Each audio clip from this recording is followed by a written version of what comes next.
Welcome to Madasaling Pinoy, your prayer partner. Ngayon po ay Biyernes ng ika-27 linggo sa karaniwang panahon.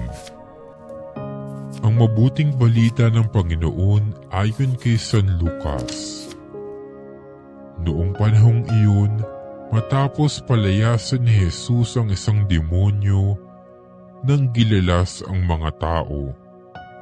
Ngunit may ilan sa kanila ang nagsabi, si Beelzebul na prinsipe ng mga demonyo ang nagbigay sa kanya ng kapangyarihang magpalayas ng mga demonyo.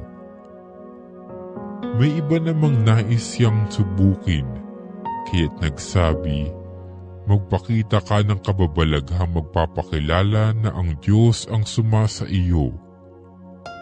Ngunit batid ni Jesus ang kanilang iniisip, kaya't sinabi sa kanila, babagsak ang bawat kahariang nahahati sa magkakalabang pangkat at mawawasak ang mga bahay roon.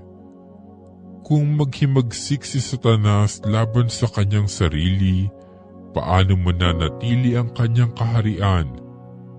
Sinasabi ninyo nagpapalayas ako ng mga demonyo sapagkat binigyan ako ni Beelzebul ng kapangyarihang ito.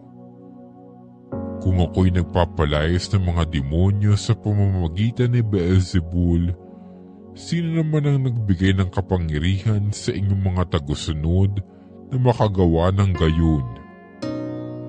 Sila na rin ang nagpapatunay na maling-mali kayo. Ngayon, kung ako'y nagpapalayas ng mga demonyo sa pamamagitan ng kapangyarihan ng Diyos, nangangahulugang dumating na sa inyo ang paghahari ng Diyos. Kapag ang isang taong malakas at nasasandatahan ay nagbabantay sa kanyang bahay, malayo sa panganib ang kanyang ari-arian. Ngunit kung salakayin siya at talunin ng isang taong higit na malakas, sasamsamin nito ang mga sandatang kanyang inaasahan at ipamamahagi ang ari-ariang inagaw. Ang hindi panig sa akin ay laban sa akin, at nagkakalat ang hindi tumutulong sa aking mag-ipon.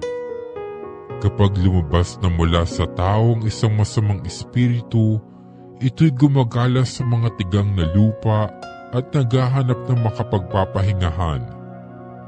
Kung walang matagpuan, ay sasabihin nito sa sarili, babalik ako sa bahay na aking pinanggalingan.